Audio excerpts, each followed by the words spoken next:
दोस्तों वीवीएम के university semester 4 session 23 से 27 पॉलिटिकल साइंस मेजर का एक मोस्ट इंपॉर्टेंट क्वेश्चन कि लोक नीति निर्माण क्या है, इसके व्हाट, हु, हाउ और वाई पक्षों को माइकल हावलेट के संदर्भ में स्पष्ट कीजिए। माइकल हावलेट के संदर्भ में इसका जो पक्ष है या फिर जो संदर्भ है उसके बारे में आपको बताना है। ये जो आपका क्वेश्चन है कि लोक नीति निर्माण क्या है, इसके बारे में एक सेपरेट वीडियो हम बना रखे हैं पहले भी कि भारत में लोक नीति निर्माण किस प्रकार से होता है, उसकी क्या प्रक्रिया है, प्रकार है, उसके बारे में डिटेल में वीडियो हम बना रखे हैं। लिंक आपको इसी वीडियो के डिस्क्रिप्शन में मिल जाएगा, तो जाकर के आप वहां से देख सकते हैं। इसका जो आपका सेमेस्टर 4 पॉलिटिकल साइंस मेजर्स का पूरा प्लेलिस्ट है, कोर्स है आपका, वो कंप्लीट हो चुका है। प्लेलिस्ट आपको इसी वीडियो के डिस्क्रिप्शन में मिल जाएगा, तो वहां जाकर के आप लोग तैयारी शुरू कर सकते हैं। व्हाट्सएप ग्रुप का लिंक भी आपको इसी वीडियो के डिस्क्रिप्शन में मिल जाएगा, तो जाकर के आप लोग व्हाट्सएप ग्रुप को भी जरूर ज्वाइन कर लीजिए। ठीक है, आज को जो हमारा क्वेश्चन है कि लोक नीति निर्माण क्या है, इसके व्हाट, हु, हाउ और वाई पक्षों को माइकल हावलेट के संदर्भ में स्पष्ट कीजिए। ये क्वेश्चन बहुत ज्यादा इंपॉर्टेंट है, तो इसी को आज हम लोग समझने वाले हैं। ठीक है, लोक नीति होता क्या है, लोक नीति निर्माण होता क्या है, इसके बारे में सेपरेट वीडियो हम बना दिए हैं। तो शुरू करते हैं इस क्वेश्चन के आंसर को। इससे पहले दोस्तों, अगर आप लोग चैनल पर नए हैं तो आप लोग चैनल को सब्सक्राइब जरूर कर लीजिएगा। ठीक है, ताकि आने वाले जो भी आपका विषय है, सेमेस्टर है, उसमें आप बेहतर तरीके से तैयारी कर सके, और जितने भी आपके दोस्त हैं वहां तक भी आप इस वीडियो को शेयर कीजिए, ताकि वे लोग भी अच्छे से तैयारी कर सके। और अगर आपको वीडियो पसंद आता है तो वीडियो पर एक लाइक जरूर कर दे, अपने दोस्तों को भी इस वीडियो को ज्यादा से ज्यादा शेयर कर दीजिएगा। ठीक है, समझते हैं इस क्वेश्चन के आंसर को। कहा जा रहा है कि लोक नीति निर्माण क्या है, इसके बारे में पहले हम लोग समझ लेते हैं। लोक नीति निर्माण वह प्रक्रिया है जिसके माध्यम से सरकार समाज की समस्याओं को पहचानती है। लोक नीति निर्माण वह प्रक्रिया है जिसके माध्यम से सरकार समाज की समस्याओं को पहचानती है, उनके समाधान के लिए योजना बनाती है और उन्हें लागू करती है और उनको लागू करती है। जैसे सरकार के द्वारा क्या किया जाता है, पहले समाज में जो मुख्य मुख्य समस्याएं हैं उसको पहचानती है। पहचानने का भी एक तरीका होता है, मीडिया के द्वारा उसको पहचानाया जाता है, या फिर जो नौकरशाही लोग होते हैं, जो अफसर होते हैं, उनके द्वारा वहां तक पहुंचाया जाता है बात को, या फिर जनता के द्वारा पहुंचाया जाता है। तो उसके लिए भी एक तरीका होता है। ठीक है, तरीका के माध्यम से सरकार के पास समस्याओं को पहुंचाया जाता है। हम फिर से बता रहे हैं कि इसके लिए जो आपका लोक नीति निर्माण है, इसके बारे में भारत में किस तरह से लोक नीति निर्माण किया जाता है, सेपरेट वीडियो हम बना रखे हैं। लिंक आपको इसी वीडियो के डिस्क्रिप्शन में मिल जाएगा, तो वहां से आप जाकर के देख लीजिए उसको। ठीक है, यहाँ पर हम उसके बारे में ज्यादा बात नहीं करेंगे। ठीक है, उसके बाद यहाँ पर कहा जा रहा है कि यह सिर्फ कानून बनाने का काम नहीं है। ये जो लोक नीति है वो सिर्फ कानून बनाने का काम नहीं है, बल्कि समस्याएं समझने, विशेषज्ञों से सलाह लेने, बजट तय करने, विभागों के बीच समन्वय करने और अंत में नीति के प्रभाव को जांचने तक की पूरी यात्रा है। ठीक है, ये यहाँ पर कहा जा रहा है। आगे इसमें कहा जा रहा है कि आधुनिक विद्वान माइकल हावलेट के अनुसार लोक नीति निर्माण एक बहुचरणीय और बहुअभिनेताओं वाली प्रक्रिया है। ये जो माइकल हावलेट हैं, ठीक है, इनके अनुसार लोक नीति निर्माण एक बहुचरणीय, मतलब कई सारे चरणों में इसका जो ये लागू किया जाता है। ठीक है, और बहुअभिनेताओं वाली प्रक्रिया है, जो बहुत सारे लोग इसमें भाग लेते हैं, जिसमें सरकार अकेली नहीं बल्कि पूरा समाज किसी ना किसी रूप में भाग लेता है। इसमें सरकार ऐसा नहीं कि सिर्फ अकेले कोई भी नीति लागू कर दे, बल्कि इसमें पूरा समाज जो है किसी ना किसी रूप में भाग लेता है। ठीक है, ये इनके अनुसार कहा जा रहा है, माइकल हावलेट के अनुसार कहा जा रहा है। ठीक है, आगे हम लोग देखेंगे दोस्तों कि माइकल हावलेट के जो अनुसार लोक नीति का निर्माण है, उसका व्हाट, हु, हाउ और वाई पक्ष, इनके द्वारा इसके बारे में क्या कहा जा रहा है कि ये जो लोक नीति निर्माण है उसको वो क्या है, वो कौन करता है, कैसे करता है और क्यों करता है, इसके बारे में हम लोग समझेंगे। ये जो चार पक्ष हैं इसके बारे में हम लोग समझेंगे। ठीक है, यहाँ पर आप समझ सकते हैं कि माइकल हावलेट लोक नीति अध्ययन के प्रमुख विद्वानों में से एक है। ये जो लोक नीति अध्ययन है, इसके प्रमुख विद्वानों में से एक है माइकल हावलेट। ठीक है, उन्होंने यह समझाने की कोशिश की है कि लोक नीति निर्माण को केवल क्या किया जा रहा है इससे नहीं समझा जा सकता।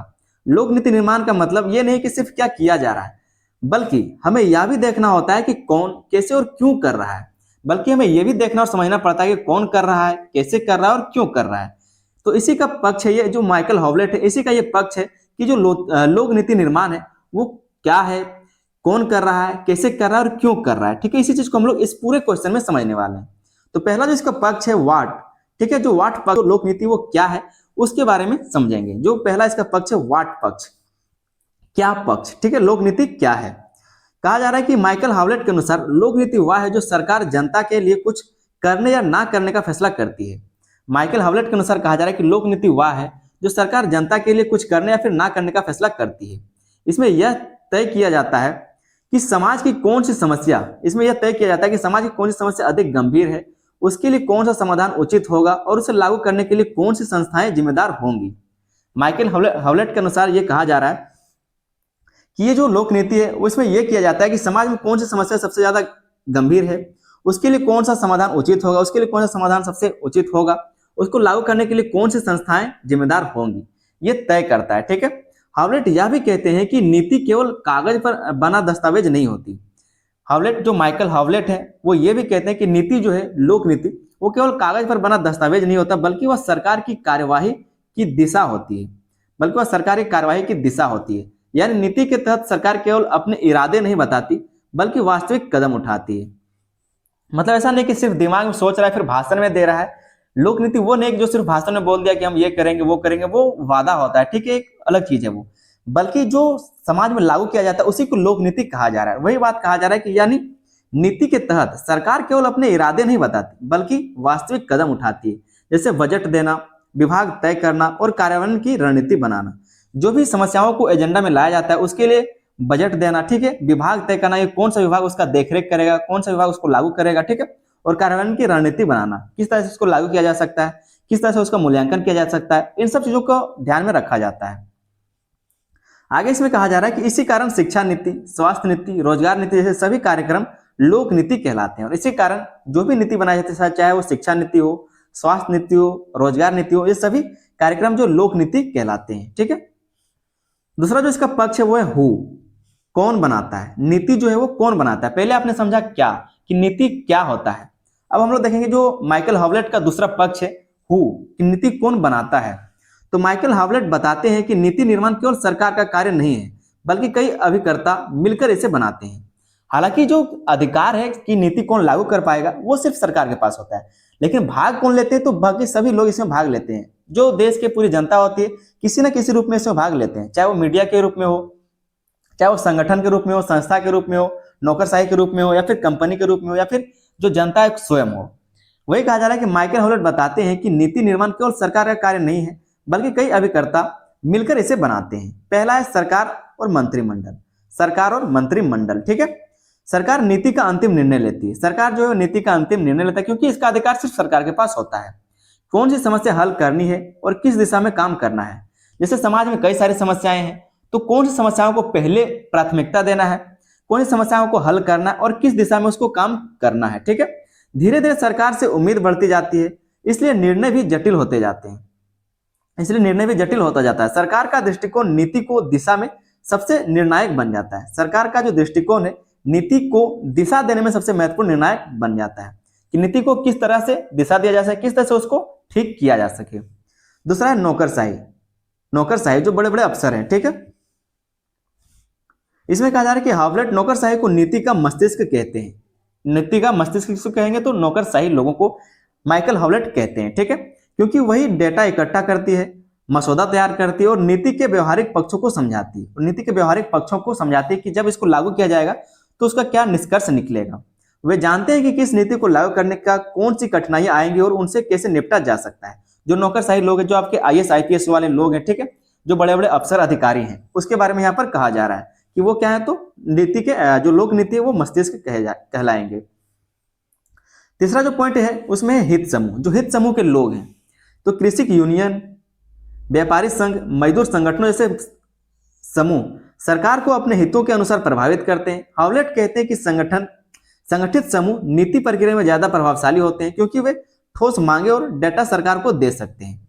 ये जो आप देख रहे हैं, चाहे वो कृषक यूनियन हो, व्यापारी संघ हो, मजदूर संगठन या फिर इस तरह के और भी जो संगठन या फिर संस्था, कंपनी हो, या फिर जो छात्र है, मीडिया है, वो क्या करेंगे, तो समूह सरकार को अपने हितों के अनुसार प्रभावित करते हैं। मतलब उनको क्या चाहिए, सरकार से हमें क्या चाहिए, इनके बारे में वो प्रभावित करते बताते हैं। हावलेट कहते हैं कि संगठित समूह नीति प्रक्रिया में ज्यादा प्रभावशाली होते हैं। जो संगठित होते हैं, जो संगठित समूह होता है या फिर जो संगठन होता है, वो नीति प्रक्रिया में ज्यादा प्रभावशाली होता है, क्योंकि वे ठोस मांगे और डेटा सरकार को दे सकते हैं। क्योंकि वो ठोस मांग देते हैं, क्योंकि समाज को क्या चाहिए वो अच्छे से जानते हैं और उसको मांग करते हैं सरकार से। साथ ही में ये डेटा भी देते हैं कि इस चीज के लिए हमें क्या जरूरत चाहिए, क्या चाहिए और किस चीज का कमी है। ठीक है। इसलिए कहा जा रहा है हित समूह बहुत ही अच्छे तरीके से इसमें भाग लेता है, बहुत प्रभावशाली तरीके से भाग लेता है। चौथा जो पॉइंट है वो है विशेषज्ञ व शोध संस्थान।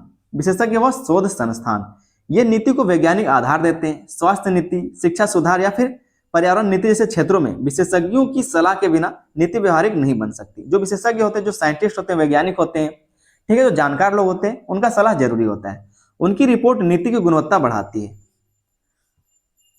पांचवा जो पॉइंट लिखा हुआ वो है मीडिया और जनता। इसमें यह कहा गया था कि कौन कौन इसमें भाग लेता है, ठीक है। तो सभी के बारे में बताया जा रहा है, जनता और मीडिया भी इसमें भाग लेते हैं। तो मीडिया समस्या को उजागर करता है और जनता की राय को सामने लाता है। मीडिया क्या है, तो समस्या को उजागर करता है और जनता की राय को सामने लाता है। जैसे आप रेंडमली देखेंगे किसी भी कोई भी जो मीडिया वाले लोग हैं वो आपके पास माइक ले जाएंगे और आपसे पूछेंगे, सवाल करते हैं। तो उससे क्या होता है, समाज का जो समस्या है वो सरकार के पास पहुंचता है और समाज को एक दबाव पड़ता है कि किस तरह से वहां की समस्याओं को सुधारा जाए, ठीक है। कई बार मीडिया किसी मुद्दे को इतना प्रमुख बना देता है कि सरकार उसे एजेंडा में शामिल करने में पर मजबूर हो जाती है। एजेंडा का मतलब क्या है कि जो भी समस्या समाज में चल रही है उसको सुधारने के लिए जब सरकार उस समस्या को उठा लेता है तब उसी को एजेंडा कहा जाता है, ठीक है।